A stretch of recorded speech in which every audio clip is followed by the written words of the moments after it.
우리 잠깐 같이 기도드리겠습니다.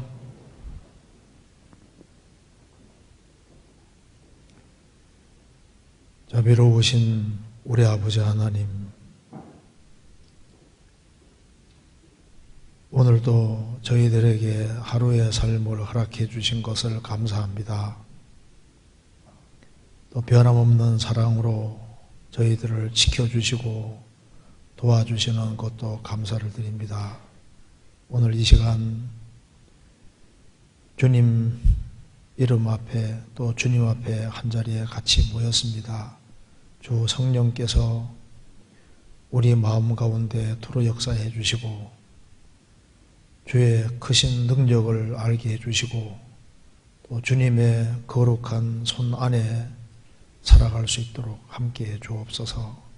또 이곳에 참석하지 못한 형제자매들 어디 있든지 주님께서 지켜주시고 보호해 주시고 도와주옵소서. 오늘 우리에게 필요한 말씀을 허락해 주시고 하나님의 말씀으로 우리 마음을 일깨워 주옵소서. 가정마다 주님이 지켜주시고 또 영육 간에 도와주옵소서. 또 국내뿐 아니라 해외에 어려움을 당하는 많은 교회와 형제자매들이 있습니다. 주님께서 일일이 함께해 주시고 주의 역사와 능력을 더욱 나타내 주옵소서. 오늘 모든 시종 주의 거룩한 손에 의탁드립니다. 우리 구주 예수 그리스도 이름으로 기도하옵나이다. 아멘.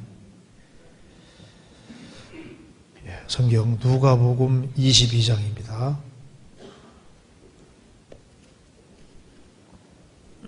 누가복음 22장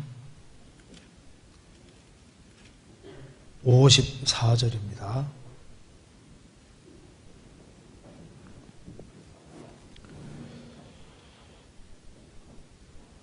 예수를 누가복음 22장 54절 예수를 잡아 끌고 대제사장의 집으로 들어갈새 베드로가 멀찍이 따라가니라. 사람들이 뜰 가운데서 불을 피우고 함께 앉았는지라.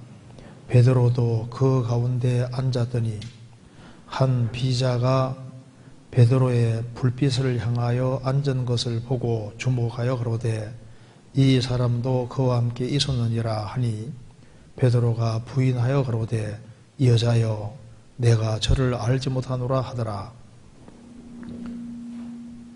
조금 후에 다른 사람이 보고 가로되 너도 그 당이라 하거늘 베드로가 가로되 이 사람아 나는 아니로다 하더라. 한 시점 있다가 또 한 사람이 장담하여 그러되 이는 갈릴리의 사람이니 참으로 그와 함께 있었느니라. 베드로가 가로되 이 사람아 나는 너 하는 말을 알지 못하노라.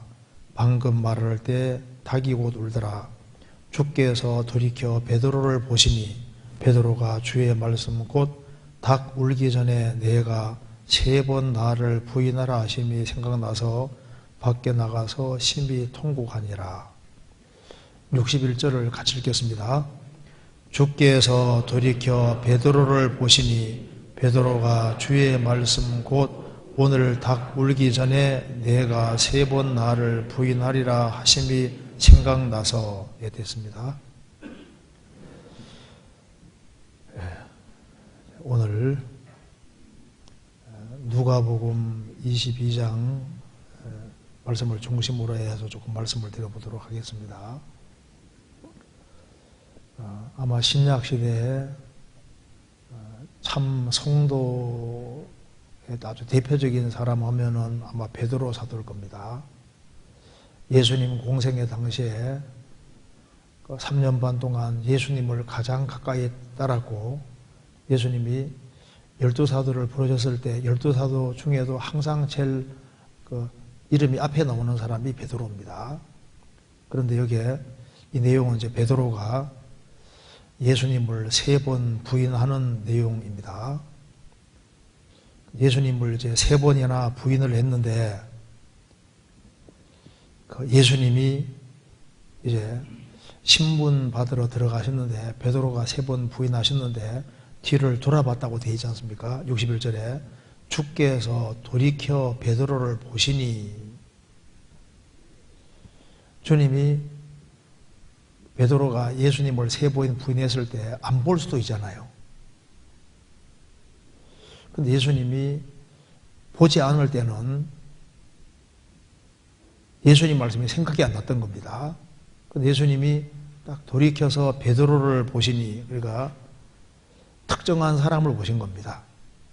베드로를 보시니 이게 무슨 말입니까? 베드로하고 얼굴과 눈이 딱 마주친 겁니다. 주께서 돌이켜 그냥 돌아보신 게 아니라 베드로라는 사람을 보셨다 그 말입니다. 보셨을 때 이유가 있을 거 아니에요. 보시니 베드로가 주의 말씀 곧 오늘 닭 울기 전에 내가 3번 나를 부인하리라 하심이 생각이 나서 주께서 돌이켜 베드로를 보시니까 베드로가 생각이 난 겁니다.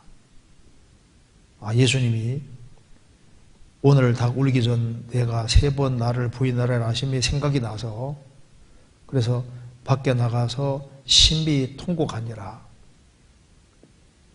신비 통곡하고 끝난 것이 아니라 정말 뉘우친 겁니다. 자기의 정말 죄인됨을 더 절실히 깨닫고, 그리고 그는 철저히 회개하고 돌이켰고 하나님 앞에 아주 귀하게 쓰임받게 된 겁니다. 그래서 오늘 주께서 돌이켜 보시니 이 제목으로 조금 말씀을 좀 드려보도록 하겠습니다. 그런데 주께서 돌이켜 보셨는데 특별히 베드로라는 사람을 보셨다. 베드로만 보고 있는 게 아닙니다. 베드로는 모든 성도를 대표하는 것이기 때문에 주님은 특별히 구원받은 사람을 다 보고 계신 거예요. 그리고 베드로가 잘할 때만 본 것이 아닙니다. 예수님을 3번 부인했을 때도 예수님께서 얼굴을 베드로 쪽으로 향하셨고, 베드로라는 특정한 사람 보신 것처럼 우리가 신앙생활을 잘할 때도 보시지만은 우리가 넘어졌을 때도 보신다 그 말입니다. 그리고 주님이 나를 보신다는 것을 참으로 느끼고 깨닫는 사람은 뭔가가 생각나게 되는 거예요.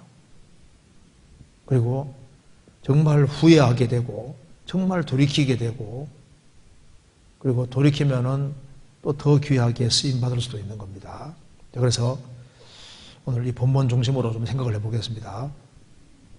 먼저 이 본문을 보면은 베드로가 예수님을 그렇게 가까이 따랐음에도 불구하고 3번 부인한 걸 통해서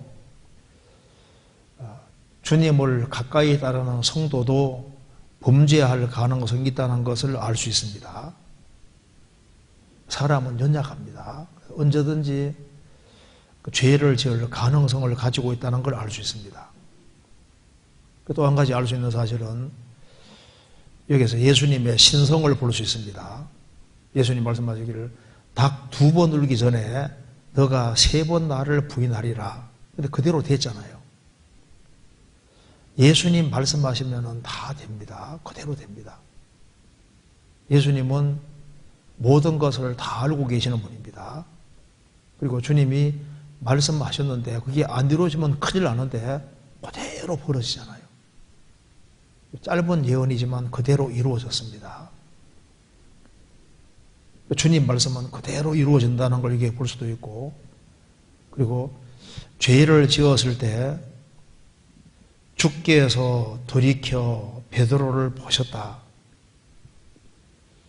성경에서 하나님의 얼굴을 완전히 싹 돌리는 경우도 있습니다. 주님 아주 완전히 외면하는 경우도 있는데, 참 성도인 경우에는 주님께서 돌이켜 보실 때 뭔가를 생각나게 만드시고 그를 돌이키게 하기 위해서 보시는 일이 있다 그 말입니다. 나중에 조금 이따 배우겠습니다. 그런데 주님이 보신다는 말이 굉장히 중요한 말이거든요. 왜냐하면 요한계시록 5장에 일찍 죽임당한 어린 양이 있는데 7뿔이 있고 7눈이 있다고 했습니다. 7뿔은 7은 완전수고 뿔은 힘을 가리킵니다. 7뿔은 전능하신 주님 모습을 보이는 것이고, 또 7눈을 가지고 있는데 7눈은 7성령이거든요. 7눈은 눈이 7개라는 것은 전지 모든 걸 다 보고 있다 그 말입니다. 그런데 7눈을 얘기하면서 7성령이라 했습니다. 그러니까 눈이 성령이라고, 주님이 보시는, 진짜 주님이 특정인을 딱 주목하시면은 거기에 성령이 반드시 가시는 거예요. 그래서 주님이 특정한 사람을 본다는 것은 굉장히 중요한 겁니다. 그래서 주께서 돌이켜 보심이, 이 제목을 한번 구체적으로 생각을 해보겠습니다. 여기 이제 성경 베드로, 여기 누가복음 22장 다시 보시겠습니다. 54절에 예수를 잡아 끌고 대제사장의 집으로 들어갈 새 베드로가 멀찍이 따라가니라. 베드로가 평상시에는 주님을 가장 가까이 항상 따랐는데 예수님이 이제 붙잡혀 갈 때는 가까이 안 따라가고 멀찍이 따라갔어요. 멀찍이. 그러니까 주님과 멀찍이 따라가니까 나중에 이렇게 부인하는 문제까지 생겼습니다. 우리 신앙생활 속에서도 주님을 바짝 항상 가까이 따라가면 좋은데 어떤 계기 때문에 주님과 이렇게 약간 거리를 두고 따라가는 경우도 있습니다. 코로나 때문에 그전에는 주님을 아주 바짝 가까이 따랐는데 코로나19 이것 때문에 무슨 이유인지만 모르지만은 주님과 멀찍이, 주님과 자기도 모르게 따라간다고는 하는데 주님과 약간 멀어져 있는 그런 경우가 생길 수 있습니다. 그래서 주님과 멀어지니까 죄가 들어오게 되고 주님을 아주 부인하는 문제까지 생기게 됐습니다. 주님을 따르되 가까이 밀접하게 따라가면 좋은데 주님과 나 사이에 어떤 계기 때문에 끼어드는 게 생길 수 있는 겁니다. 이것저것이 끼어들어서 잠깐 멀어지면은 주님 앞에 아주 큰 죄를 짓는 그런 일이 분명히 생길 수도 있습니다. 베드로도 그랬거든요. 그래서 멀찍이 따라갔습니다. 55절 사람들이 뜰 가운데 불을 피우고 함께 앉았는지라 베드로도 그 가운데 앉았더니 주님과 운명과 고락을 함께하는 쪽에 있는 것이 아니라 멀찍이 따라가면서 이제 이 불신자들 속에 같이 앉아 있는 거예요. 날씨가 추웠던 것 같습니다. 그래서 한 비자가 한 여자 종입니다. 한 여종이 베드로의 불빛을 향하여 앉은 걸 보고 주목하여 가로되 이 사람도 그와 함께 섰느니라. 예수님과 함께 섰다 하니까 베드로가 부인해서 말했습니다. 이 여자여 내가 저를 알지 못하노라. 나는 예수님 나는 모르는 사람이다. 부인했잖아요. 조금 후에 다른 사람이 보고 가로되 너도 그 당이라. 베드로가 또 말했습니다. 이 사람아 나는 아니로라. 처음에는 여자가 주목해보면서 너가 예수님 같이 있었다 하니까 아니라 그랬잖아요. 두 번째 남자가 너도 그 당이라니까 아니다. 그 다음에 한 시쯤 있다가 또 한 사람이 장담하여 가로되 이는 갈릴리 사람이니 참으로 그와 함께 섰느니라 하니까 베드로가 이제 말했습니다. 이 사람아 나는 너 하는 말을 알지 못하노라. 그 방금 말할 때 닭이 곧 울더라. 예수님을 3번이나 부인하게 됐습니다. 예수님을 부인하는 게 얼마나 큰 죄입니까? 이제 멀찍이 따라가다가 그리고 이제 불신자들을 틈 속에 껴 있다가 이런 아주 예수님 부인하는 이런 일이 생긴 겁니다. 예수님 공생의 당시에도 베드로 사도는 연약한 모습을 많이 가지고 있었습니다. 예수님이 보리 5개의 물고기 2마리로 5,000명을 먹이셨습니다. 그리고 난 이후에 예수님 제자들에게 먼저 배 타고 갈릴리 호수를 넘어가라고 했습니다. 그런데 바람이 너무 세게 불고 파도가 일어서 배가 진행이 안 되는 거예요. 그래서 한 밤중에 예수님이 무리를 걸어오셨습니다. 제 아들은 요령계로다 놀랐습니다. 예수님이 내니 두려워 말라.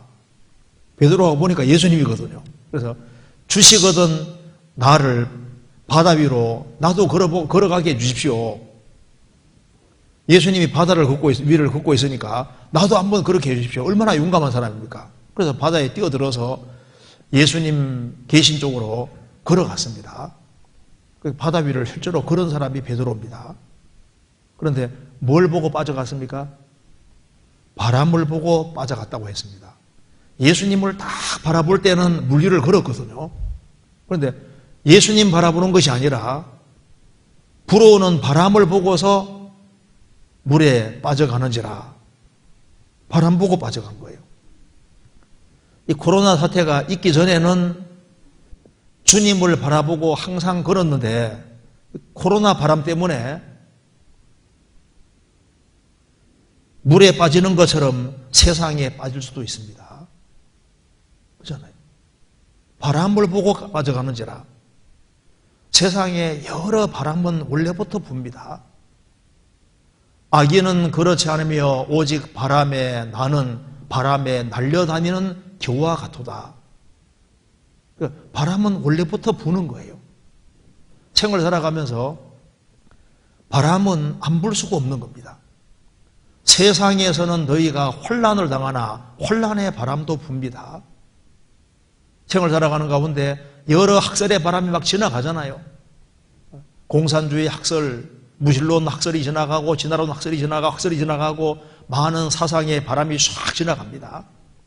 유행의 바람이 지나가고 오락의 바람이 지나가고 그리고 이제 이 코로나 바람도 지나가고 쾌락의 바람도 지나가고 뭔가 이 바람이 계속 지나가는 거예요.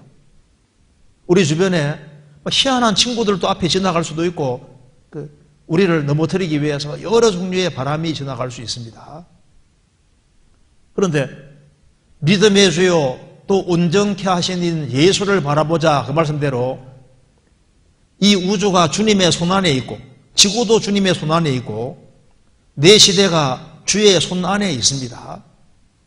그렇기 때문에 믿음의 주요 온전케 하시는 예수를 바라보자는 말씀대로 항상 예수의 포커스를 맞추고 예수님을 바라보고 살아갈 때는 물 위에 섰다 그 말입니다.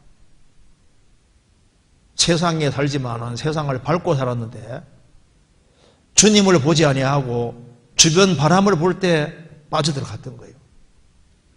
근데 베드로는 바닷물에 빠져들어갈 때 주여 나를 도우소서 주님의 도우심을 구하고 주님이 즉시 건져주셨습니다. 그래서 믿음이 적은 자여 어찌하여 의심하였느뇨. 그래서 의심이라는 것이 들어오고 그렇게 해서 물에 빠져들어갔던 겁니다. 베드로도 물에 빠진 적이 있습니다. 또 예수님이 마태복음 16장에서 예수님이 이제 십자가에 죽으시겠다고 말씀하셨습니다. 죽으실 걸 말씀하시니까 베드로가 간하여 가로되 그 간하여가 헬라어 원어에는 꾸짖어 가로되 이렇게 되어 있습니다. 예수님이 십자가 죽으시겠다고 하니까 베드로 생각이 이해가 안 되는 거예요. 그래서 예수님을 꾸짖으면서 말했습니다. 예수님 그런 소리 마세요. 그런 쓸데없는 소리 하지 마세요. 그런 일은 결코 안 벌어질 겁니다. 예수님 말씀하시기를 사탄아 물러가라. 너는 나를 넘어지게 하는 자로다. 내가 하나님의 일을 생각지 아니하고 도리어 사람 일을 생각하는도다. 너가 하나님의 일을 생각지 아니하고 도리어 사람 일을 생각하는도다. 주여 그리하지 마옵소서. 그건 인정인 겁니다. 인정. 베드로가 아주 호되게 책망받았습니다. 사탄아 물러가라. 너는 나를 넘어지게 하는 자로다. 베드로 가르쳐서 사탄이라고 베드로 배후에 마귀가 잠깐 역사한 겁니다. 그리하지 마옵소서. 여기서는 예수님을 3번이나 부인하게 됐습니다. 부인하는 죄를 지은 겁니다. 그런데 이제 점점 죄가 커진 것을 볼 수 있습니다. 마태복음 26장 보시겠습니다. 마태복음 26장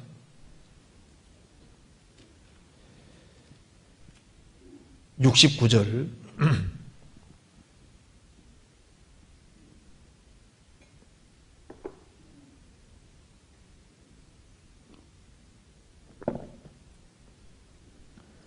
베드로가 바깥들에 앉았더니 한 비자가 나와 가로되 너도 갈릴리의 사람 예수와 함께 있었도다 하거늘 베드로가 모든 사람 앞에서 부인하여 가로되 나는 내 말하는 것이 무엇인지 알지 못하겠노라 하며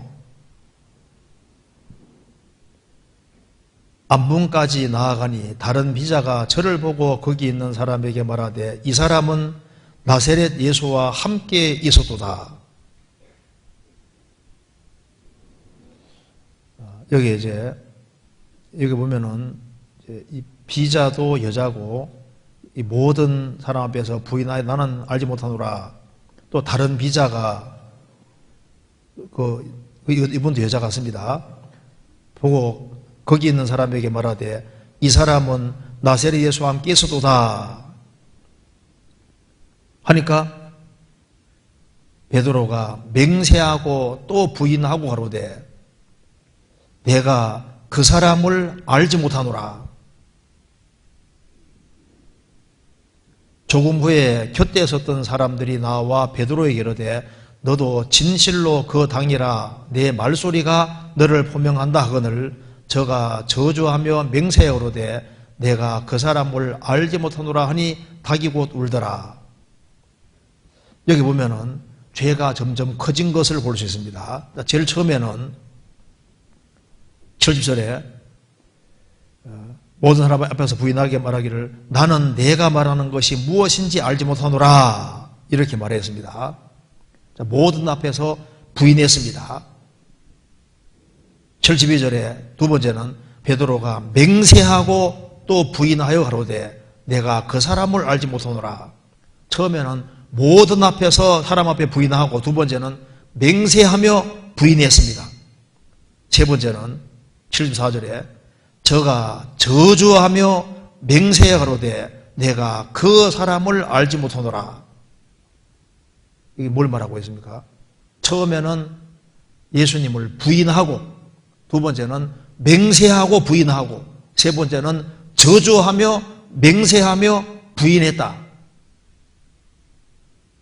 죄는 증거하는 경향을 보이는 겁니다. 죄는 잘하거든요. 한 번 부인하면은 그 다음에 이제 점점 죄가 더 커지게 되지 않습니까? 복 있는 사람은 악인의 꾀를 좇지 아니하며 죄인의 길에 서지 아니하며 오만한 자의 자리에 앉지 아니하고 악인의 꾀 생각입니다. 악인의 꾀를 좇지 아니하며 그 다음에 죄인의 길에 서지 아니하며 꾀를 쫓고 길에 서고 오만한 자의 자리에 앉지 아니하고 그 다음에 아예 앉아버리지 않습니까? 물러앉아버리는 거예요. 생각이 쫓고 길에 서고 그 다음에 앉아버립니다. 죄는 증거하는 경향이 있는 거예요. 그래서 마귀는 말합니다. 하나만 용납해. 하나 받아들이면 그 다음에 줄줄이 받아들이게 되는 거예요. 술 한 잔은 괜찮아. 한 번 빠지는 건 괜찮아. 한 번 빠지면 두 번 빠지고 세 번 빠지고 쫙 빠지거든요. 한 번은 괜찮아. 코로나 한 번은 괜찮아. 그래서 한 번이라도 허용하면은 그 다음에 나중에는 아주 한참 멀어지는 그런 일이 될 수 있는 겁니다. 예수님이 죽으시고 부활하신 이후에 신앙이 완전히 회복된 이후에도 베드로 사도는 예수님 여기 갈라디아 2장 보면은 외식함으로 바울 사도에게 책망받은 것도 나오잖아요. 이걸 보면은 참 성도라 할지라도 범죄할 가능성이 있다는 것을 알 수가 있는 겁니다. 특별히 주님을 멀찍이 따라감으로써 많은 문제들이 생길 수 있다는 걸 알 수 있다는 겁니다. 그래서 주님을 바짝 따라가는 게 무엇보다도 중요한 거예요. 성경 요한일서 2장입니다.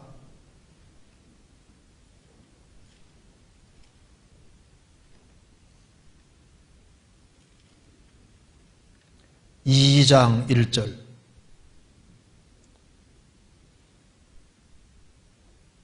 나의 자녀들아, 내가 이것을 너희에게 쓰면 너희로 죄를 범치 않게 하려 함이라. 만일 누가 죄를 범하면 아버지 앞에서 우리에게 대언자가 있으니 곧 의로우신 예수 그리스도라. 요한일서는 구원을 받은 사람에게 주신 편지입니다. 나의 자녀들아, 이제 거듭난 그리스도인들을 친근히 부르는 말입니다. 나의 자녀들아. 이 글을 쓸 때, 이 글을 쓴 사도 요한은 나이가 아주 굉장히 많이 든 상태입니다. 그래서 구원받은 성도들을 친근하게 나의 자녀들아 이렇게 얘기를 했습니다. 이것을 너희에게 쓰면 너희로 죄를 범치 않게 하려 함이라. 요한일서를 쓴 목적은 그리스도인이 죄를 안 지으려고 해야 된다 그 말입니다. 왜냐하면 그리스도께서 오신 목적이 우리 죄를 없이 하라고 오셨고 십자가에 죽으심으로 죄가 얼마나 무서운지를 우리에게 보여주신 겁니다.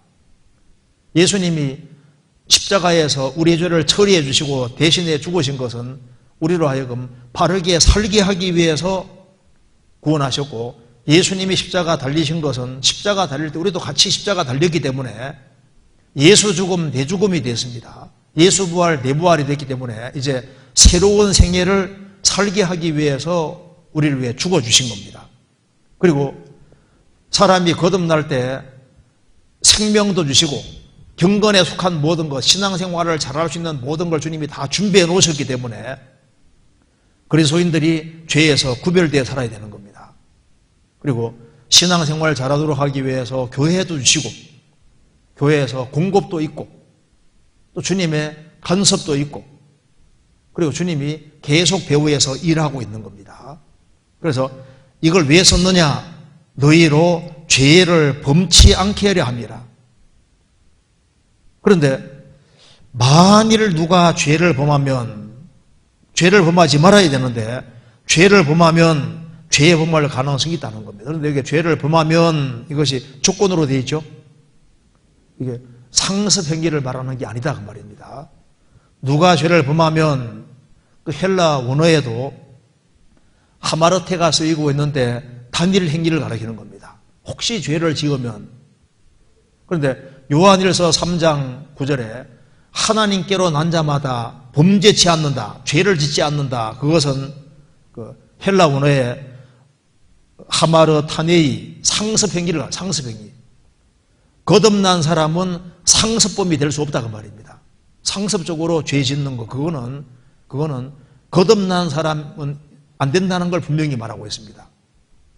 그런데 혹시 죄를 지으면 이 말은 죄를 지을 가능성이 있고 넘어질 가능성이 있다는 걸 말하는 겁니다. 그래서 시험을 받으면 넘어질 수 있는 거예요.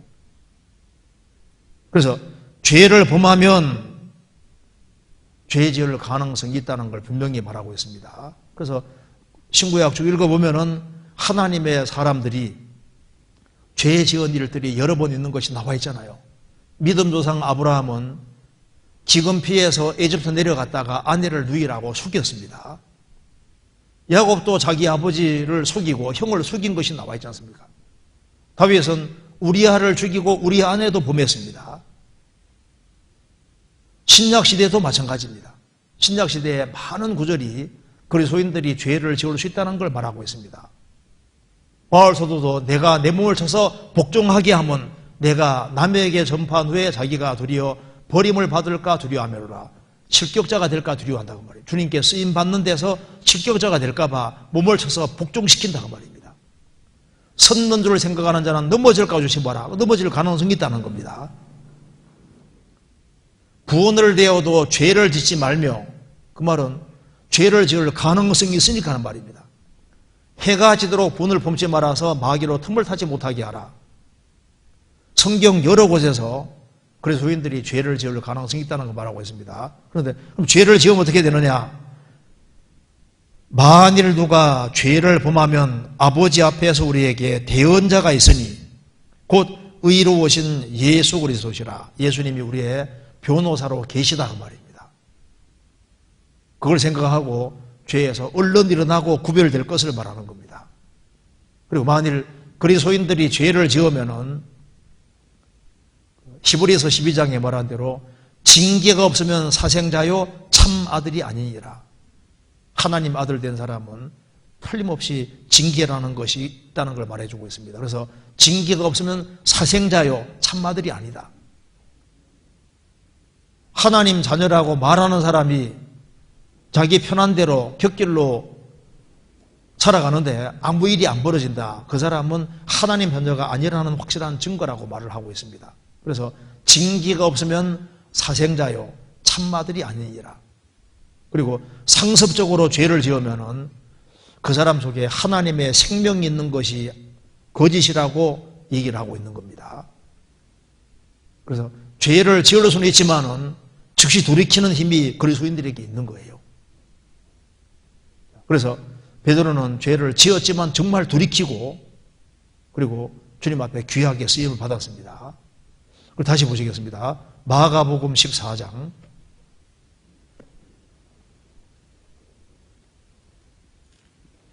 14장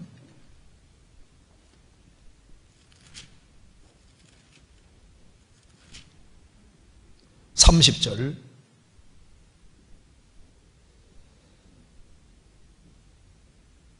같이 읽겠습니다. 예수께서 가라사대 내가 진실로 내게 이르노니 오늘 이 밤 닭이 2번 울기 전에 내가 3번 나를 부인하리라. 이건 정말 놀라운 말입니다. 예수님이 내가 진실로 베드로 너에게 이르노니 오늘 이 밤 닭이 2번 울기 전에 내가 3번 나를 부인하리라. 이 말이 부도나면 어떻게 됩니까? 부도나면 이제 예수님 큰일 나는 거예요. 그죠? 예수님 말씀한 거 보면 가끔 이렇게 가슴을 뜨끔뜨끔 하는, 혹시 이게 이렇게 안 되면 큰일이지 않습니까? 이런 말씀을 하신다고 말입니다. 근데 이대로 됐잖아요. 예수님 말씀하시기를 닭이 2번 울기 전에 너가 3번 나를 부인하리라. 주님은 다 아시는 분입니다. 주님은 새로 알아야 될 것이 없는 분이에요.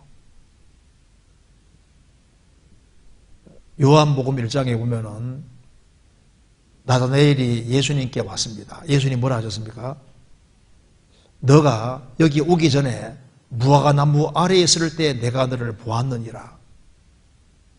무화과나무 아래에서 주님께 기도하고 성경을 묵상하고 기도하고 있었던 거예요.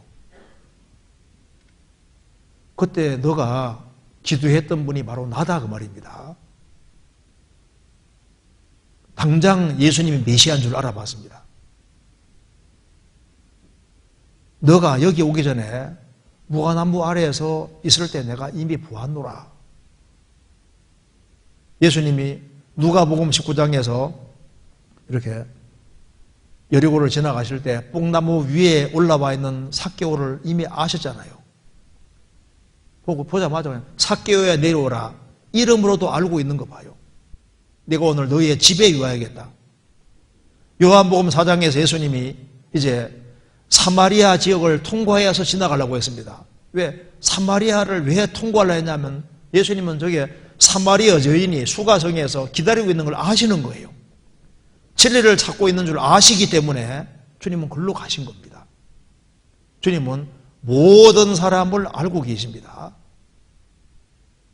새로 알아야 될 것이 없는 분인 거예요. 그리고 예수님 말씀하신 그대로 그 일이 벌어졌습니다. 성경 마가복음 14장 66절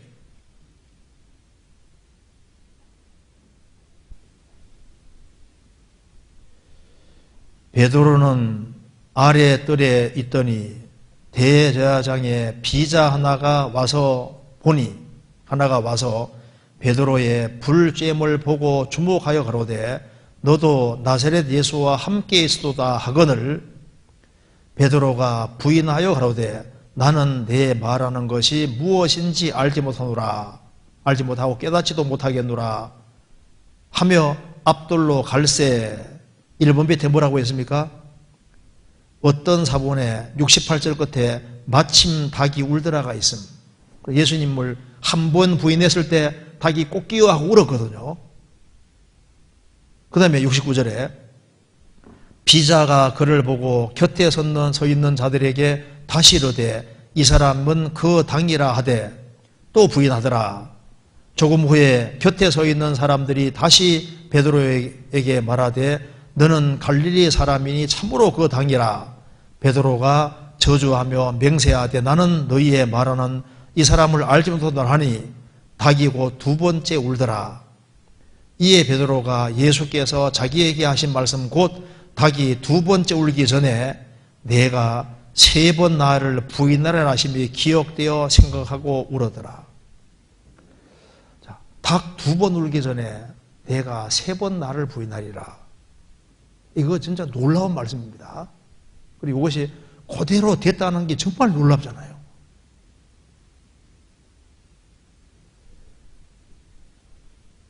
주님은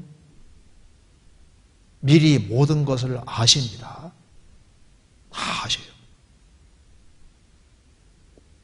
요한복음 2장에 6월절에 예수께서 예루살렘에 계시니 많은 사람들이 그 행하시는 표적을 보고 그 이름을 믿었으나 예수는 그 몸을 저희에게 의탁지 않으셨다는 겁니다. 그리고 이는 모든 사람을 아시며 또 사람에 대해서 증거를 받으실 필요가 없음이로라. 예수님은 이미 모든 사람을 아시기 때문에 다른 사람의 증거를 받을 필요가 없었다고 말입니다. 우리는 어떤 사람을 알려면은 이런 사람, 이 사람은 이런 사람입니다, 저런 사람입니다 소개를 받아야 알 수 있잖아요. 예수님은 다른 사람의 소개를 받을 필요 없다고 말입니다. 왜? 사람을 다 아시기 때문에 사람에 대하여 증거를 받으실 필요가 없으시다. 다 아시는 거예요. 주님은 나를 다 아십니다. 베드로만 아시는 것이 아니라 우리 각자도 다 아시는 거예요. 그리고 베드로에게 닭 두 번 울기 전에, 굉장한 말, 닭 두 번 울기 전에, 이게 무슨 말입니까? 닭의 목을 딱 붙잡고 있는 분이 누굽니까? 닭이 꽃기어하고 그 전에 울면 큰일 나잖아요.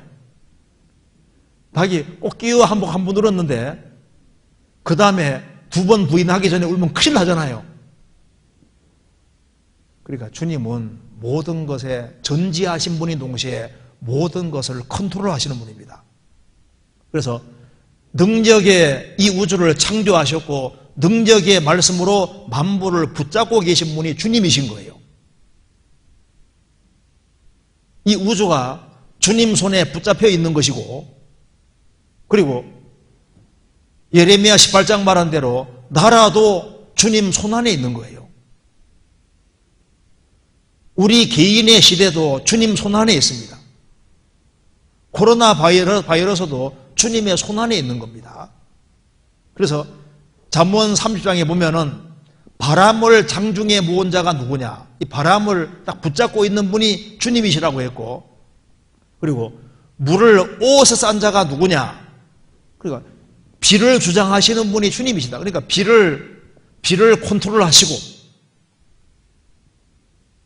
바람을 컨트롤하시고 모든 것을 다 컨트롤하시는 분이 주님이신 거예요. 천사도 주님의 손안에 있고 만물이 주님 손안에 있고 코로나도 주님 손안에 움직이고 있는 겁니다. 모든 것이 주님 허락하심 속에서 되어지는 거예요. 참새 두 마리가 한 아사로대에 팔리는 것이 아니냐. 그러나 너희 아버지께서 허락지 아니하시면 그 하나라도 땅에 떨어지지 아니하리라. 참새 한 마리도 허락 없이는 안 떨어진다 그 말입니다. 너희에게는 머리털까지 다 세신바 되었나니 두려워하지 마라. 너희는 많은 참새보다 귀하니라. 너희에게는 머리털까지 다 세신바 되셨다. 그리고 닭 두 번 울기 전에 닭의 목을 딱 잡고 있는 그 분이 주님이신 거예요. 그래서 예수님을 부인하는데 닭 2번 울기 전에 너가 3번 나를 부인할 것이다. 그리고 바이러스도 주님 손 안에 있는 거예요. 그리고 예수님이 닭 2번 울기 전에, 오늘 밤 닭 2번 울기 전에 네가 나를 3번 부인하리라. 이게 예언이지 않습니까? 아주 근거리 예언인데 거기 그대로 탁 되었습니다. 예수님 말씀하신 것은 항상 되는 겁니다. 마태복음 24장에 보면은 예수님에게 이제 제자들이 말합니다. 성전에 아주 건물들 아주 너무 멋있는 것을 얘기를 합니다. 헤롯 대왕이 스룹바벨이 만든 성전을 증축해서 아주 멋있게 만들어졌기 때문에 아주 성전 건물이 멋있는 걸 말씀하니까 예수님이 이 성전 건물이 이것이 돌 하나도 돌리에 남기지 않고 다 무너뜨리오리라. 예수님이 말씀하시고 그 말씀대로 70년에 로마 군대가 쳐들어와서 그대로 무너지잖아요. 예수님 말씀하신 것은 항상 됐습니다. 예수님이 재림에 대해서도 말씀하셨고 예수님이 다시 오시기 전에 이러저러한 징조들이 있을 것을 말씀하셨는데 그 징조들이 우리 눈앞에 문자가대로 다 나타나잖아요. 주님 말씀대로 반드시 됩니다. 처처에 기근과 지진과 운력이 있을 것이다. 무서운 일이 있을 것이다. 천체가 흔들리고 사람들이 무서워함으로 기절할 것이다. 예수님이 마태복음 24장, 누가복음 21장, 요한계시록에서 징조를 말씀해 주시고 그리고 환난 속에 벌어질 것 모든 걸 다 말씀해 주셨는데 그 징조들이 문자가대로 다 나타나잖아요. 말씀 그대로 이루어지는 겁니다. 예수님 말씀하시기를 천지는 없어지겠으나 내 말은 없어지지 아니하리라. 예수님이 마태복음 24장에서 말씀하셨습니다. 천지는 없어질 것이다. 근데 내 말은 없어지지 아니할 것이다. 요한복음 12장 48절에서는 나를 저버리고 내 말을 받지 아니하는 자를 심판할 리가 있으니 곧 나의 한 그 말이 마지막 날에 저를 심판하리라. 주님 말씀대로 반드시 됩니다. 1.1획도 이루어지지 않고 다 이루어집니다. 주님 말씀하시면은 항상 그대로 되는 겁니다. 그걸 이 말씀에서 우리가 알 수 있는 겁니다. 다시 보시겠습니다. 누가복음 22장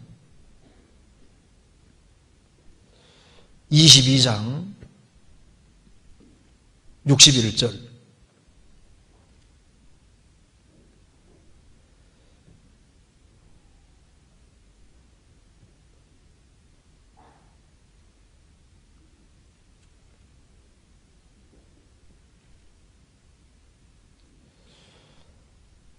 주께서 돌이켜 베드로를 보시니 베드로가 이제 예수님을 3번 부인했습니다. 처음에는 부인하고 맹세하고 부인하고 그다음에 저주하면서 맹세하고 부인했습니다. 그런 상태인데 예수님께서 주께서 돌이켜서 베드로를 보셨다. 예수님을 가장 가까이 따랐던 베드로가 예수님을 3번 부인하셨는데 예수님께서 의도적으로 돌이켜서 베드로를 보신 겁니다. 주께서 보시니 주님은 다 알고 계시고 다 보고 계십니다. 주님 눈길을 벗어날 수 있는 건 아무것도 없는 거예요. 여호와께서 하늘에서 감찰하사 모든 인생을 보시며 곧 그 거하신 곳에서 세상의 모든 거민을 하감하시도다. 저는 일반의 마음을 지으시며 저희 모든 행사를 감찰하시는 자로다. 주님은 모든 사람을 다 보고 있습니다. 주님의 눈길을 벗어날 수 있는 사람은 없습니다. 그런데 모든 사람을 보고 계시지만은 특정인을 향해서 주목해서 보시는 건 또 다른 문제인 거예요. 주님이 보시는데 특정한 부분을 주목해서 특별히 보실 때는 뭔가 다른 일이 벌어지게 되는 겁니다. 구약시대 때도 하나님께서 모든 것을 다 보고 계시지만은 특별히 악으로 막 특별히 치달을 때는 주님이 특별히 그걸 딱 주목해서 더 보시는 거예요. 소돔 고모라 그 부르짖음이 하늘에 상달하니까 주님이 직접 내려오시잖아요. 그래서 두 천사 보내서 소돔 고모라를 그대로 멸망시킨 겁니다. 그것은 보고 계시지만은 특별히 주목한다는 것에는 무슨 일이 벌어진다 그 말입니다. 창세기 11장 바벨탑 사건 때에도 사람들이 우리 이름 내고 온 지면에 없어짐을 면하자. 그러니까 주님이 그걸 특별히 주목하시고 강림하시고 그래서 심판을 베푸셨잖아요. 주님이 모든 사람을 보고 계시지만은 특별히 주목해서 특별한 것을 보실 때는 무슨 일이 벌어지는 겁니다. 한나가 사무엘상 1장에 엘가나에게 두 아내가 있는데 하나는 분인나 하나는 한나입니다. 분나는 자식을 잘 낳고 만사가 형통한 거예요. 한나는 자식이 안 태어나는 겁니다. 근데 한나는 하나님 앞에 계속 기도합니다.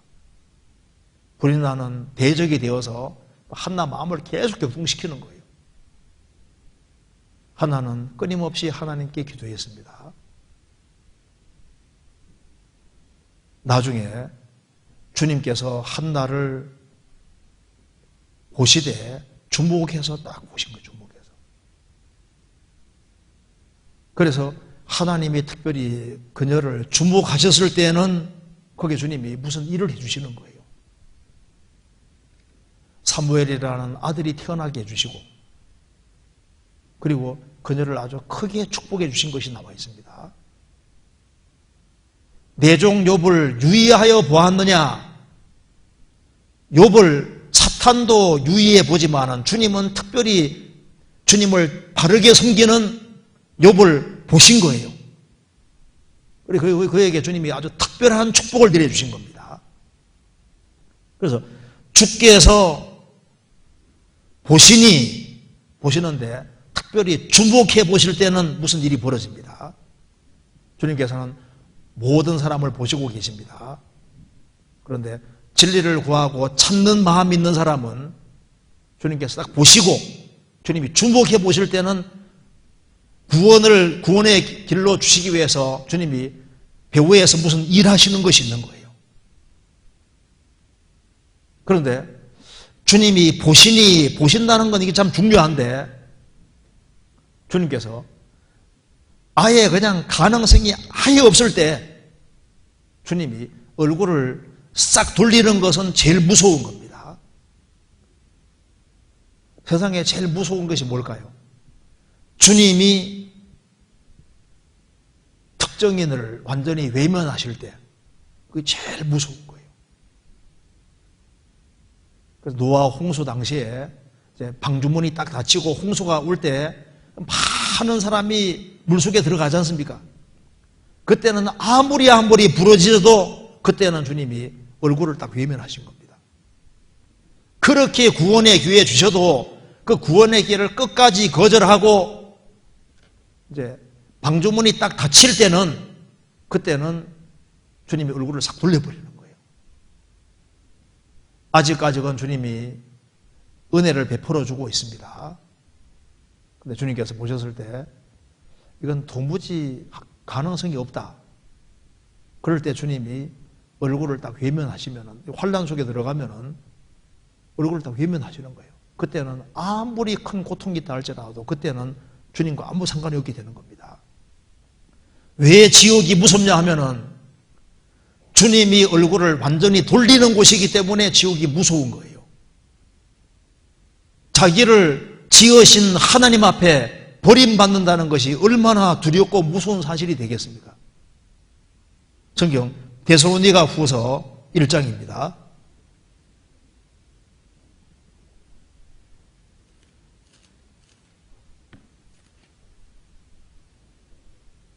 8절, 제가 7절부터 읽겠습니다. 환난 받는 너희에게는 우리와 함께 안식으로 갚으시는 것이 하나님의 공의시니 주 예수께서 저의 능력의 천사들과 함께 하늘로부터 불꽃 중에 나타나실 때 하나님을 모르는 자들과 우리 주 예수의 복음을 복종치 않는 자들에게 형벌을 주시리니 이런 자들이 주의 얼굴과 그의 힘의 영광을 떠나 영원한 멸망의 형벌을 받으리로다. 그날에 강림하사 그의 성도들에게서 영광을 얻으시고 모든 믿는 자에게서 기여김을 얻으시리라. 우리의 증거가 너희에게 믿었음이니라. 예수님께서 재림하실 때 하나님을 모르는 자들, 하나님을 모르는 것이 얼마나 큰 죄가 되는지 모릅니다. 아무도 하나님 몰라다가 핑계댈 수 없습니다. 우리 주 예수의 복음을 복종치 않는 자들에게 형벌을 주시리니 이런 자들이 주의 얼굴을 떠나, 주의 얼굴이 나와 있죠. 인간에게서 최고 큰 영광이 주님 얼굴을 뵙게 되는 것이 영광이거든요. 주의 얼굴과 그 힘의 영광을 떠나 영원한 멸망의 형벌을 받으리로다. 그날에 강림하사 그의 성도들에게서 영광을 얻으시고 모든 믿는 자에게 기여김을 얻으시리라. 주님 앞에 섰을 때 정말 주님이 얼마나 놀라운 분인지를 깨닫게 되고, 정말 주님이 이런 분이셨구나 정말 깨닫게 되고 놀라게 될 겁니다. 우리의 증거가 너희에게 믿어졌음이니라. 수동태입니다. 내가 믿을 뿐 아니라 성령이 도와주시면 믿어지는 거예요. 자, 그런데 한번 생각해 봅시다. 가룟 유다는 예수님의 얼굴 빛 앞에 3년 반 동안 있었잖아요. 그것도 한두 달이 아닙니다. 3년 반 동안 예수님 얼굴을 항상 뵙고 3년 반 동안 주님이 가룟 유다도 특별히 계속해서 얼굴빛을 비춰주시고 그를 주목하시고 그에게 역사를 하셨던 겁니다. 그럼에도 불구하고 3년 반 동안이나 주님 얼굴과 얼굴을 대하고 얼굴에 눈빛을 보고 주님 얼굴이 그 사람에게 향했잖아요. 그럼에도 불구하고 예수님을 배척했다는 건 정말 놀라운 겁니다. 주께서 보시니 가룟 유다는 3년 반 동안 주님이 보신 겁니다. 그런데 그가 왜 이뤄졌느냐? 키가 뭐냐면은 안 믿었습니다. 너희 중에 믿지 않는 자들이 있느니라. 다른 자들은 믿었는데 유다는 끝까지 안 믿었습니다. 요한복음 6장에 안 믿었다고 말씀했습니다. 그런데 베드로 사도는 믿었다고 했거든요. 요한복음 6장 찾겠습니다. 64절.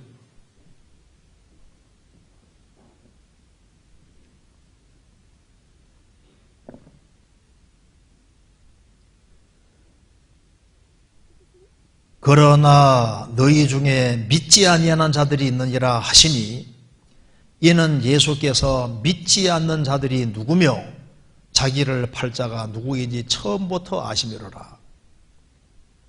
너희 중에 믿지 않는 자들이 있느니라. 믿지 않는 자들 중에 대표적인 사람이 가룟 유다였던 겁니다. 이는 예수께서 믿지 않는 자들이 누구며 자기를 팔 자가 누구인지 처음부터 아시미로라.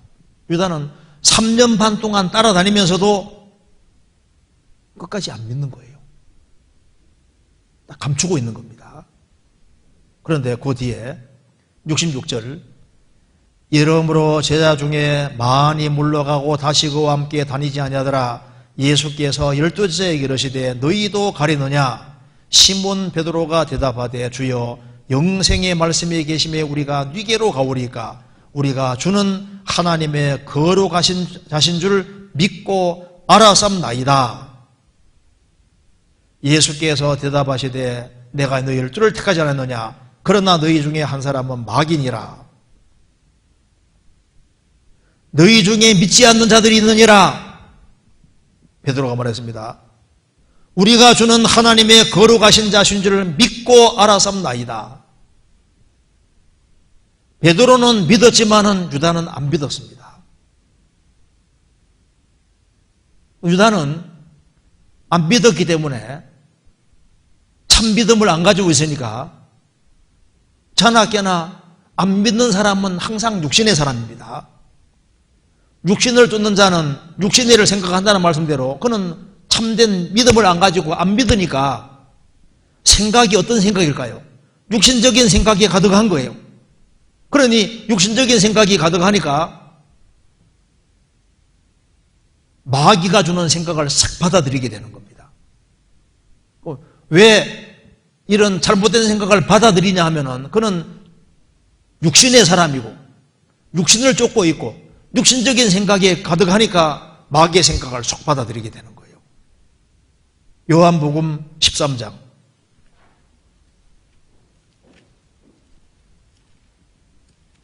13장 2절, 마귀가 벌써 시몬의 아들 가룟 유다의 마음에 예수를 팔리는 생각을 넣었더니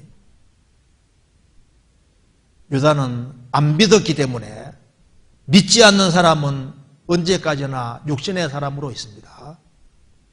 육신의 생각을 하고 있고 예수님 따라다니면서도 그는 어떻게 하면 잘 먹고 잘 살까?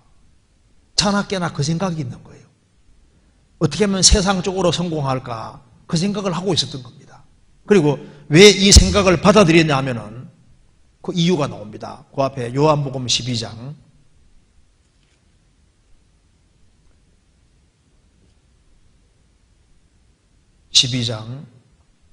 3절입니다. 마리아는 지극히 비싼 향유 곧 순전한 나드 한 건을 가져다가 예수의 발에 붓고 자기 머리털로 그의 발을 씻으니 향유 냄새가 집에 가득하더라. 제자 중 하나로서 예수를 잡아줄 가룟 유다가 말하되 이 향유를 어찌하여 300데나리온에 팔아 가난한 자들에게 주지 않느냐 하니 이렇게 말하면 가난한 자들을 생각함이 아니요 저는 도적이라.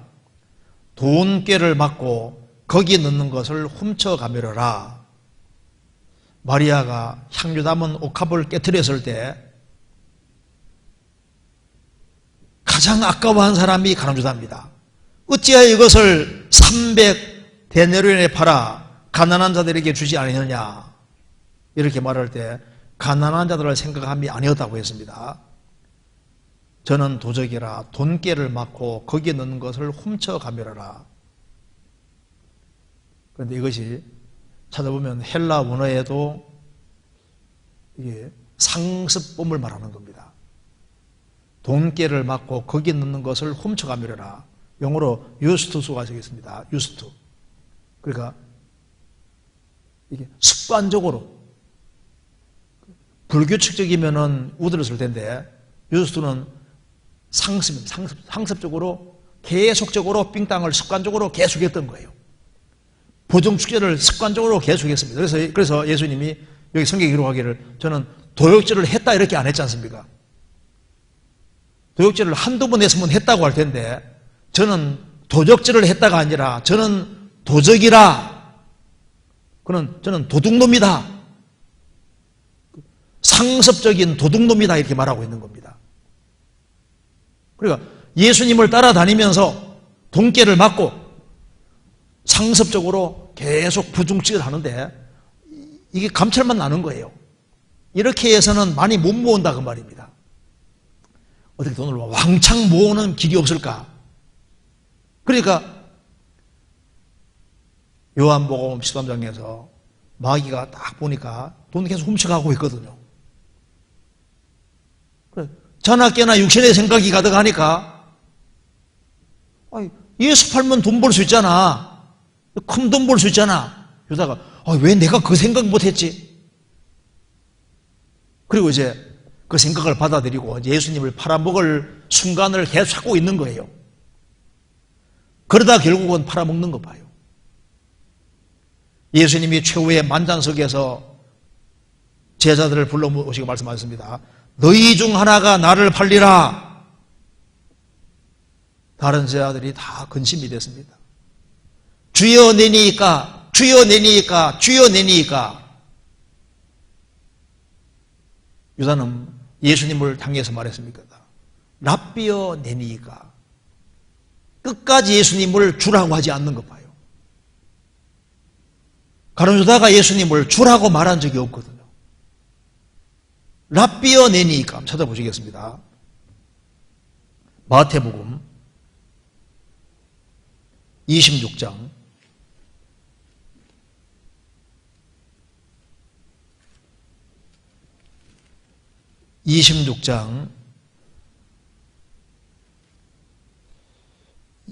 21절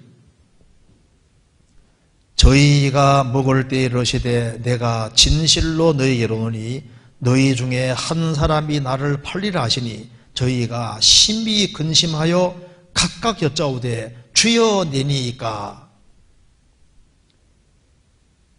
24절 25절 같이 읽겠습니다. 인자는 자기에게 대하여 기록된 대로 가거니와 인자를 파는 그 사람에게는 화가 있으리로다. 그 사람은 차라리 나지 아니했다면 죄게 죽을 뻔하였느니라. 예수를 파는 유다가 대답하여 가로되 랍비여 내니까. 대답하되 내가 말하였도다 하시니라. 유다는 끝까지 예수님을 가리켜서 랍비여 내니까. 주께서 돌이켜서 보시니 주님이 얼굴을 향해서 떡을 찍어주시면서 유다에게 경고를 하시고 그가 정말 돌이키를 원했는데 그는 끝까지 안 돌이키잖아요. 아주 강팍하고 완고하고. 그래서 주님이 믿을 수 있는 기회 주시고 주님이 특별히 관심을 베풀어 주심에도 불구하고 안 돌이키면 안 돌이킬수록 훨씬 더 강팍하게 됩니다. 그래서 예수님께서 저는 마귀다. 차라리 태어나지 않았으면 좋을 뻔했다. 믿음이 없는 상태에서 주님이 얼굴을 향하시고 기회 줌에도 불구하고 고의적으로 의도적으로 등지고 하면은 훨씬 더 단단하게 굳을 수 있습니다. 태양이 비치는데 촌밀은 녹이지 않습니까? 진흙은 더 굳어버리거든요. 믿음을 끝까지 안 믿는 길을 택하면은 훨씬 더 강팍하게 해도 됩니다. 그런데 믿음을 가지고 있는 사람은 주님께서 보실 때 다른 일이 벌어지게 되는 거예요. 주께서 돌이켜서 베드로를 보시니, 베드로가 지금 큰 죄를 지은 상태입니다.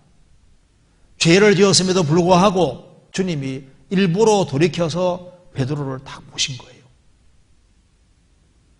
주님은 우리가 신앙생활을 잘할 때만 보시는 것이 아닙니다.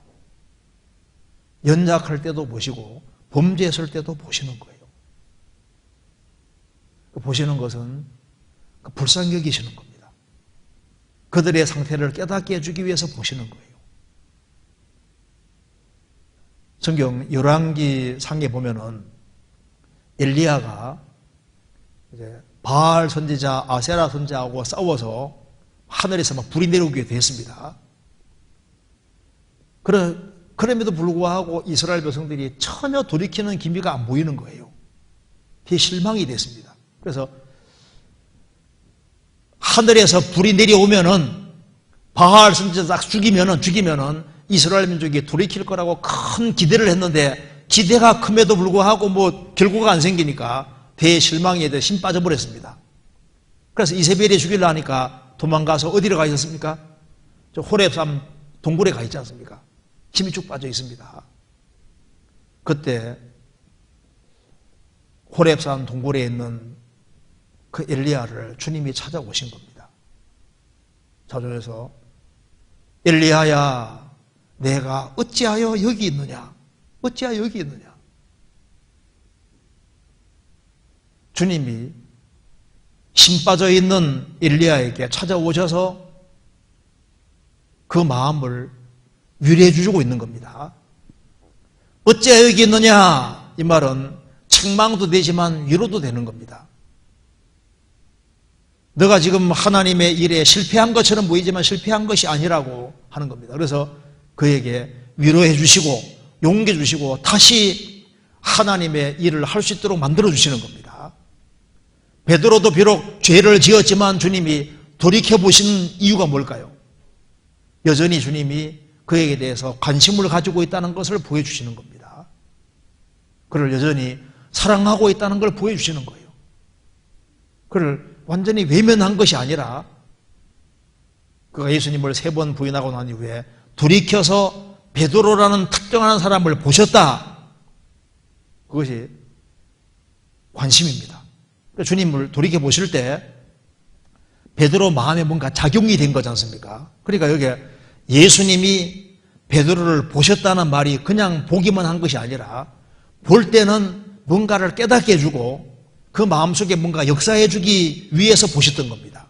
이걸 이해하기 위해서 한번 찾아보시겠습니다. 요한계시록 5장입니다.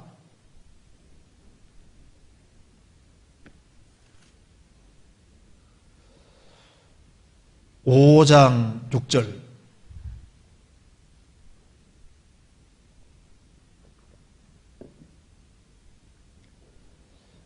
내가 또 보니 보호자와 내 생물과 장로들 사이에 어린 양이 섰는데 일찍 죽임을 당한 것 같으라. 7뿔과 7눈이 있으니 이 눈은 온 땅에 보내심을 입은 하나님의 7영이라 하더라. 여기 어린 양 예수님입니다. 일찍 죽임을 당한 것 같더라. 예수님은 창세전에 우리를 위해서 죽으실 것이 계획되어 있었고 그리고 역사 속에 들어오셔서 정말 죽으셨습니다. 그리고 부활하셨습니다. 우리를 위해서 죽으시고 부활하신 예수님입니다. 근데 어린 양을 보니까 7뿔이 있더라. 뿔은 힘이라고 말씀드렸습니다.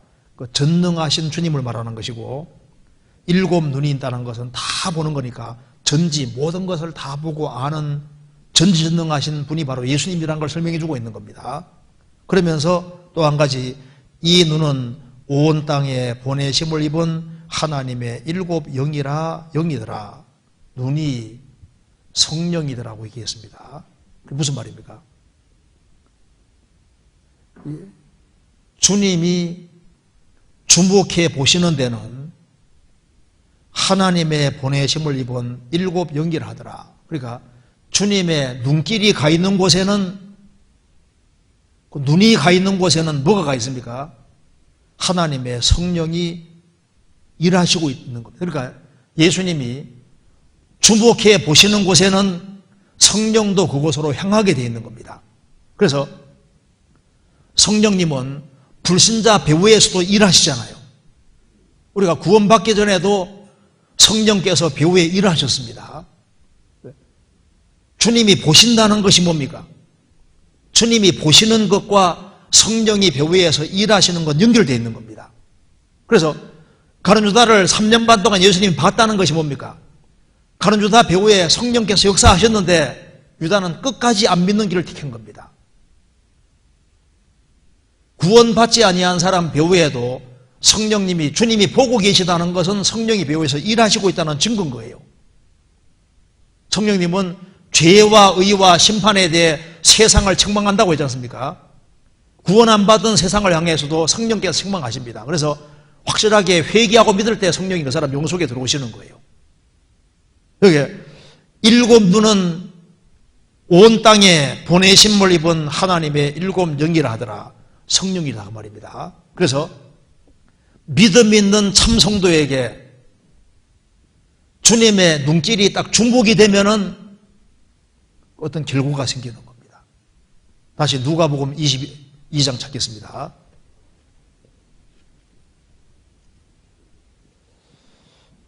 22장 61절.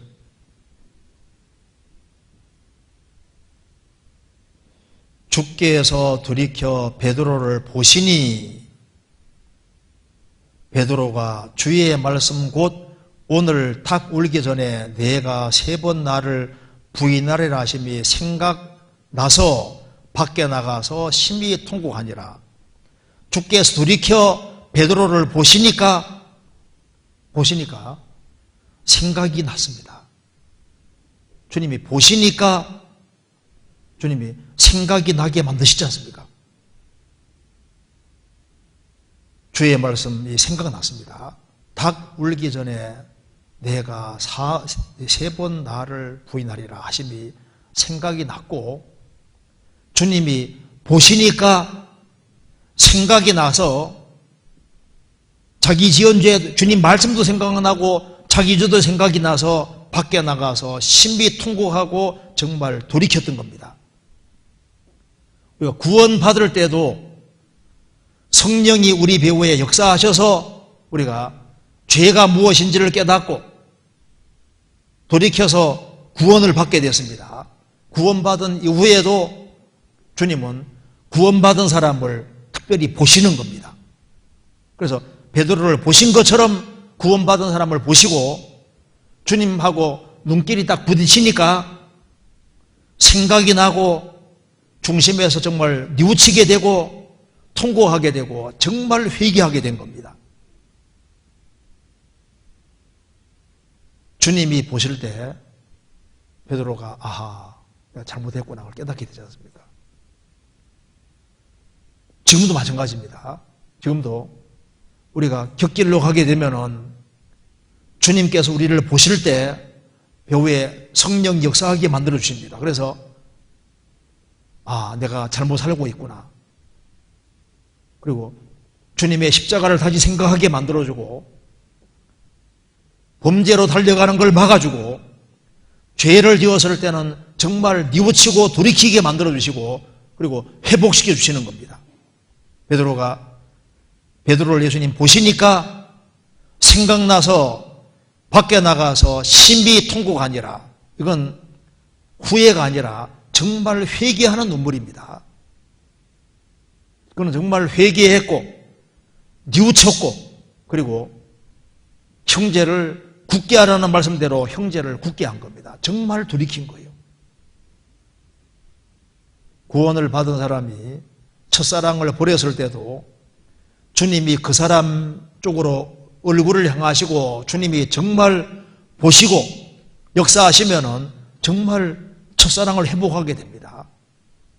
미지근한 사람도 주님이 역사해 주시면은 정말 돌이키고 회개해서 뜨거운 신앙을 다시 갖게 되는 거예요. 베드로 사도는 예수님을 3번 부인했습니다. 그는 철저하게 회개하고 돌이켰습니다. 그런데 베드로 사도를 주님께서 모든 사도들 앞에서 회복시켜 줘야 되니까 요한복음 21장에서 3번이나 너가 나를 더 사랑하느냐고 3번이나 물었던 이유가 뭘까요?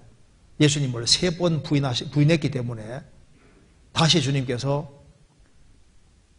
베드로 사도에게 다시 한번 예수님 사랑하는 걸 공개적으로 고백하게 만드셨습니다. 그래서 그를 아주 완전히 회복시켜 주신 겁니다. 요한복음 21장입니다. 21장 15절.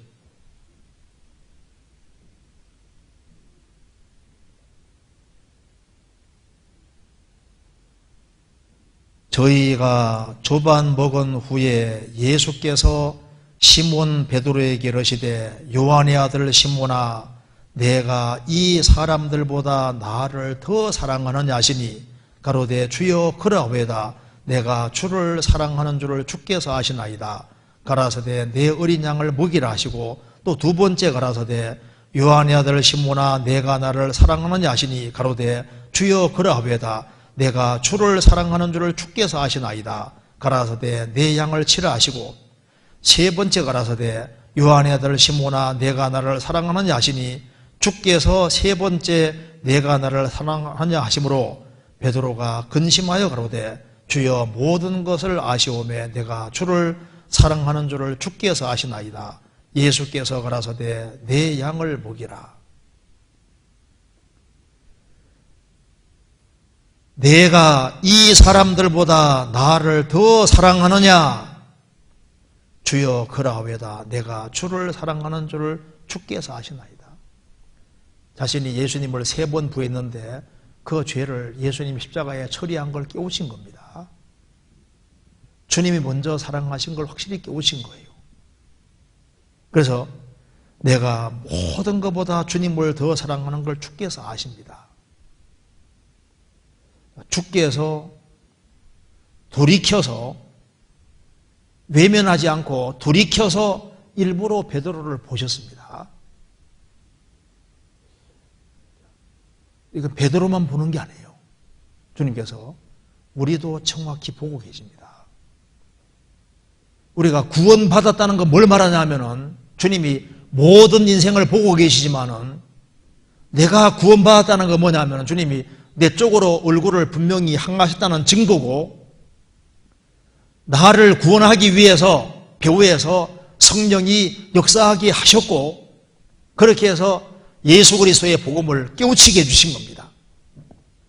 그리고 구원받고 난 이후에도 내가 신앙의 잠을 잘 때도 주님께서 계속 구원받은 사람은 주님이 항상 보고 계시는 거예요. 그가 정말 돌이킬 마음을 가질 때 성령께서 강력히 역사하시는 겁니다. 잠자는 자여 죽은 자들 가운데서 일어나라. 주께서 내게 빛이리라 하셨느니라. 신앙의 자금을 하고 있는 사람도 주님 비치고 있는 겁니다. 정말 돌이킬 때 주님께서 빛을 계속 비춰주시는 거예요. 그래서 주님이 중복하시고 얼굴빛을 비춰주실 때 자신의 삶을 후회하게 되고 새로운 결심을 하게 되고 마음의 각성이 되고, 그래서 주님이 빛을 비춰주시면 반성이 이루어지게 되는 겁니다. 아, 내가 신앙생활을 너무 허비했구나, 잘못 살았구나. 그와 동시에 주님의 사랑을 다시 일깨우게 되고, 그리고 바르게 살아야 되겠다는 그런 마음이 일어나고, 그리고 세상이 얼마나 잘못되어 가는지도 알게 되는 겁니다. 주께서 돌이켜 보실 때 자기 할 일도 깨닫게 되는 거예요. 그래서 이제 우리가 이 베드로를 보시면요, 요 예수님을 부인하기 전과 후는 완전히 다릅니다. 베드로는 항상 자신이 꽤 괜찮은 사람이라고 생각했을 겁니다. 나만큼 용감한 사람이었으면 나와봐 이렇게 생각했을 겁니다. 예수님을 위기 상황에서 3번 부인하는 걸 통해서 자신의 연약함을 더 깨닫게 됐습니다. 그리고 주님의 사랑의 깊이도 더 깨닫게 되고, 자기 죄에 대한 죄의 크기를 알고 용서의 크기도 깨닫게 되고, 또 주님의 신성을 더 깨닫게 되잖아요. 예수님 말씀대로 된다는 것을 더 확실하게 깨닫게 되고, 그래서 자기의 연약과 부족을 알았기 때문에 연약한 형제자매들을 또 더 많이 이해할 수 있게 된 거예요. 성경 누가복음 22장 31절 32절,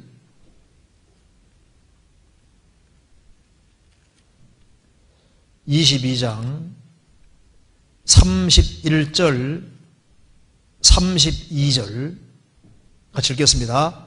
시몬아 시몬아 보라, 사단이 밀 까부려듯 하려고 너희를 청구하였으나 그러나 내가 너를 위하여 내 믿음이 떨어지지 않기를 기도하였노니 너는 돌이킨 후에 내 형제를 굳게 하라.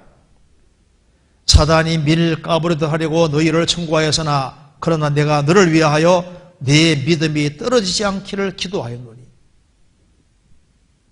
내가 베드로 너를 위해서 기도했다. 너는 돌이킨 후에 내 형제를 굳게 하라. 봐라. 너도 시험에서 넘어지지 않았느냐? 그러니 연약한 형제들, 그런 형제들을 무조건 판단하지 말고 너가 넘어진 것을 거울 삼아서 내 형제를 굳게 하라. 사람은 자기가 당해보기 전까지는 다른 사람 마음을 잘 이해하기가 어렵습니다. 베드로 사도는 이 일이 있고 난 이후에 자기 연약함을 알고 하나님의 은혜와 용서의 크기도 알고 여전히 하나님이 자기를 사랑하신다는 사실을 알게 된 거예요. 그리고 주님께서 베드로라는 사람을 사랑하신 겁니다. 그래서 베드로 사도를 닭과 딱 연결시켜 놨잖아요. 베드로 사도는 닭을 볼 때마다 무슨 생각이 날까요? 자기가 예수님을 3번 부인한 게 생각이 나고 또 주님이 베드로를 딱 쳐다보신 것이 생각이 나잖아요. 그리고 자기가 지은 죄가 생각이 나고 주님 말씀이 생각이 나고 심히 통곡한 것도 생각이 나고 주님이 거기에서 용서해 주신 것도 다 생각이 나니까 베드로 사도는 닭을 볼 때마다 주님의 용서를 생각하게 되고 그래서 어디 가든 간에 닭 때문에도 교만해질 수 없게 된 겁니다. 그래서 평생 여기 베드로 사도가 어디 가든 간에 매일 울어젖히는 게 뭡니까? 닭이잖아요, 닭. 한번 설교하니까 5,000명 3,000명 구원받으니까 우쭐댈 수 있는데 닭이 꼭 끼워하고 울거든요. 마음 낮춰야지. 한 번 설교하는 5,000명 구원받았습니다. 우쭐댈려 하니까 꼭 끼워. 죽은 사람도 살렸습니다. 그런데 교만해질 수 없었던 것은 하나님이 닭과 딱 연결시켜 놓은 거예요. 그래서 그는 항상 하나님 은혜 가운데 살 수 있었는데 주님이 일부러 딱 연결시켜 놓은 겁니다. 스펄전 목사님 같은 경우는 평생 통풍이라는 게 있었거든요. 통풍이라는 게 있으니까 일생 동안 통풍으로 고생했습니다. 근데 그것이 그가 교만하게 되는 길을 막는 아주 중요한 것이었다고 하잖아요. 바울 사도에게는 주님이 질병이를 주셨습니다. 그럼 평생 질병으로 고통했습니다. 이 질병이 떠나기를 3번이나 기도했지만은 주님께서 내 은혜가 내게 족하다. 안 고쳐줬습니다. 그런 질병을 안고 살았지만은 그것이 하나님의 은혜였던 겁니다. 우리 각자에게도 닭이 있을 수 있거든요. 하나님이 우리를 사랑하시기 때문에 우리 연약을 깨닫게 하기 위해서 일생 동안 나와 딱 연결시켜 놓은 게 있을 수 있습니다. 닭은 뭘 깨닫게 주냐면은 예수님을 부인한 걸 깨닫게 주지 않습니까? 자기의 죄를 깨닫게 해주고 은혜를 생각나게 해주는 겁니다. 지금으로 말하면은 우리로 하여금 우리의 연약을 깨닫게 해주고 그리고 하나님 은혜와 사랑을 깨닫게 해주는 것이 뭘까요? 우리가 매주일 모이는 말씀도 일종의 닭과 유사한 역할을 하는 겁니다. 그렇지 않습니까? 그리스도인들의 모임도 닭과 같은 역할을 하는 것이고 또 세상에 이렇게 흉흉한 풍조들 코로나도 일종의 닭 역할을 하고 있는 겁니다. 민수기에 보면은 청새권을 여기 다루라고 했습니다. 청새권을 옷에다가 왜 달아두냐 하면은 여기도 달고 옷에 다는 이유가 청새권은 하늘색입니다. 그래서 길 가면서 이렇게 청새권이 보일 때마다 하늘을 생각하게 되고 하나님 생각하게 되는 것처럼 베드로 사도는 청새권 비슷하게 한 역할을 한 것이 닭인 거예요. 닭 울음소리 들을 때마다 자꾸 주님이 생각이 나고 은혜가 생각나고 죄가 생각이 나는 겁니다. 우리에게도 청새권이 가까이 있는 것은 참 좋은 겁니다. 베드로 사도는 주님이 이렇게 연결시켜 놓은 겁니다. 자, 주께서 베드로 사도를 보셨다. 성경 시편입니다. 시편 10장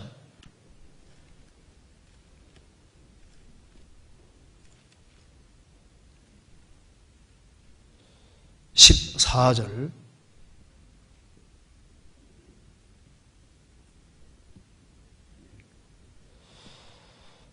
주께서는 보셨나이다. 잔해와 원한을 감찰하시고 주의 손으로 갚으려 하시오니 외로운 자가 주를 의지하나이다. 주는 벌써부터 고아를 두으시는 자니이다. 시편 처음에는 1절에 여호와여 어찌하여 멀리 서시며 어찌하여 혼란 때에 숨으시나이까. 숨으신 것이 아니라 주께서는 보셨나이다. 주님은 다 보고 계셨던 겁니다. 우리도 주님이 다 보고 계십니다. 그런데 제가 말씀드린 대로 주님이 보시는 것하고 성령과 연결시켜 놨지 않습니까? 그래서 주님이 주목하는 것과 성령 역사는 연결되어 있습니다. 그러니까 주님이 보신다는 건 그냥 쳐다보는 게 아니에요. 주님이 쳐다보시는 곳에는 성령님하고 연결되어 있는 겁니다. 성경 신명기 11장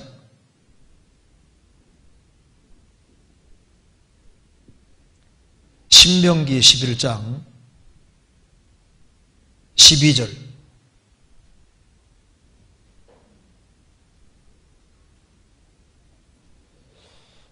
내 하나님 여호와께서 권고하시는 땅이라 세초부터 세말까지 내 하나님 여호와의 눈이 항상 그 위에 있느니라. 자, 이스라엘에는 구약시대 때 하나님 눈이 항상 있었다는 게 뭡니까? 눈이 항상 그 위에 있다는 것은 눈이 거기에 계속 머무르는 것과 성령님의 역사하고는 연결되어 있는 거예요. 그래서 주님의 눈길이 머무는 곳과 성령님의 역사는 연결되어 있거든요.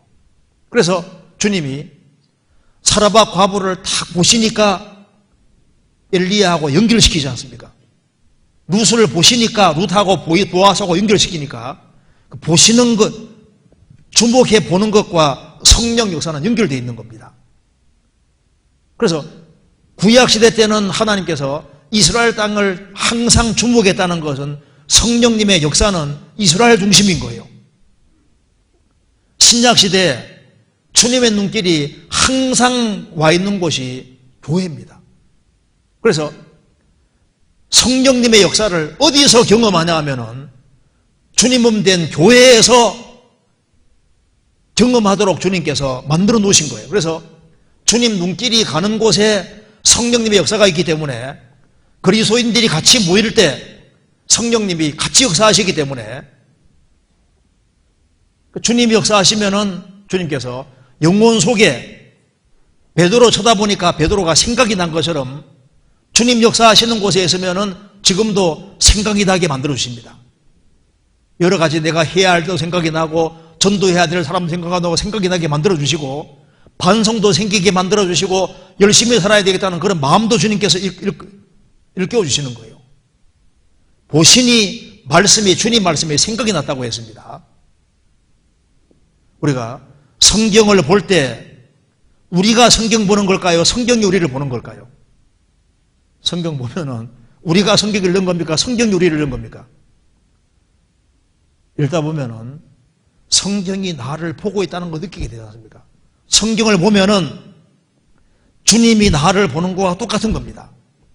성경 보면은 성경이 내 죄를 생각나게 만들고 주님 은혜와 사랑을 생각나게 만들고 의인부를 생각나게 만들고 내가 신경 쓰지 못한 형제자매 생각나게 만들고 주변의 영혼들을 생각나게 만들어줍니다. 무릎 꿇고 기도할 때 주님이 쳐다보시기 때문에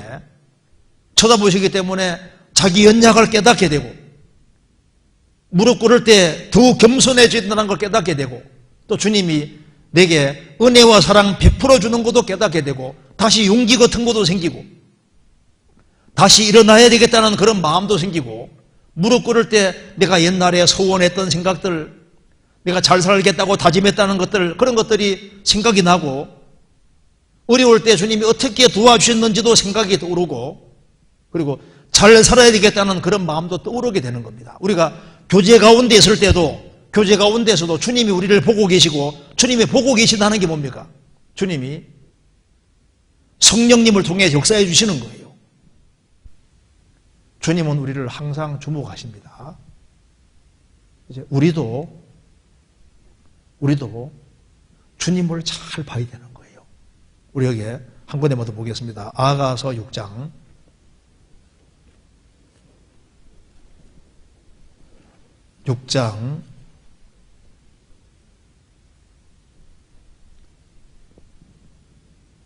5절.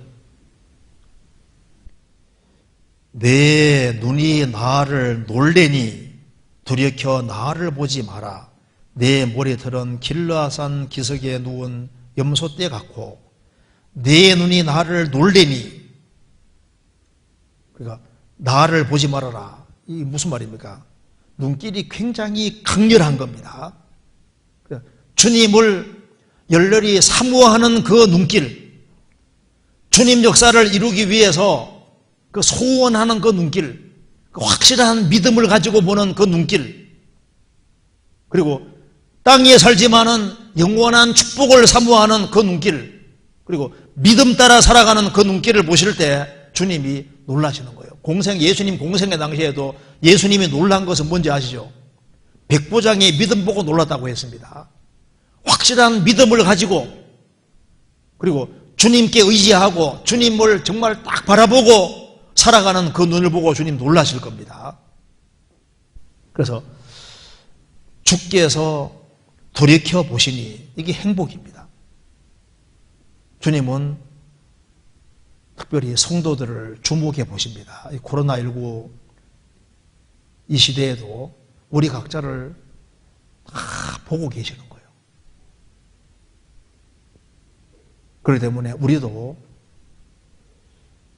어느 쪽을 주목해야 되냐면은 우리도 주님을 보고, 그리고 그 눈 가지고 주변의 영혼들을 봐야 됩니다. 그러니까 주님 쳐다보면은 우리 할 일이 굉장히 많다는 걸 알게 될 겁니다. 베드로 사도에게도 너는 돌이킨 후에 내 형제를 굳게 하라.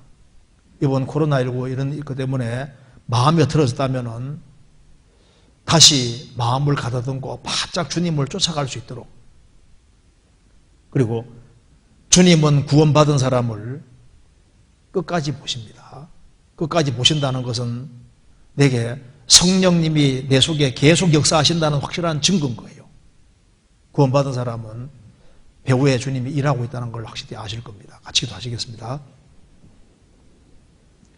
자비로우신 우리 아버지 하나님, 저희들을 기억해 주시고 주님 보배로운 피로 구원해 주시고 항상 돌보아 주시는 것을 믿고 감사드립니다. 변함없는 사랑으로 저희들을 지켜주시는 것을 감사합니다. 그리스도 예수 안이라는 안전지대에 두신 것도 감사드립니다. 가정가정마다 주님이 지켜주시고 영육간에 도와주시고 또 마음의 시험을 받는 사람, 고통 가운데 있는 사람 일일이 주님께서 돌보아 주시고 또 주님이 함께해 주시고 도와주실 것을 믿고 감사드립니다. 내일부터 있을 집회 가운데도 함께해 주시고 말씀을 듣는 모든 사람들 마음을 붙잡아 주시고 영혼이 구원함에 이를 수 있도록 역사해 주시고 이를 위해서 같이 협력하고 수고할 수 있도록 도와주옵소서. 주 예수 그리스도 이름으로 기도하옵나이다. 아멘. 찬송 같이 부르시겠습니다. 458장입니다.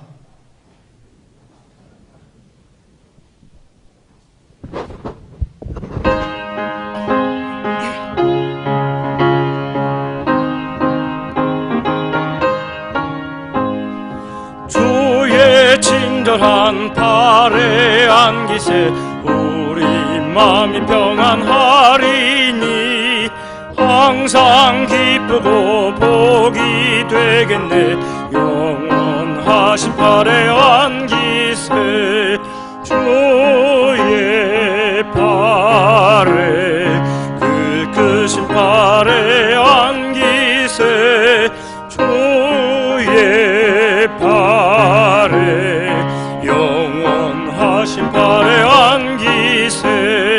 날이 갈수록 주의 사랑이 두루 광명하게 미치고 전성하는 길 편히 가리니 영원하신 발에 안기세 주의 발에 그 크신 발에 안기세 주의 발에 영원하신 발에 안기세 주의 보좌로 나아갈 때에 기뻐 찬미 소리 외치고 겁과 두려움 없어지리니 영원하신 발에 안기세 주의 발에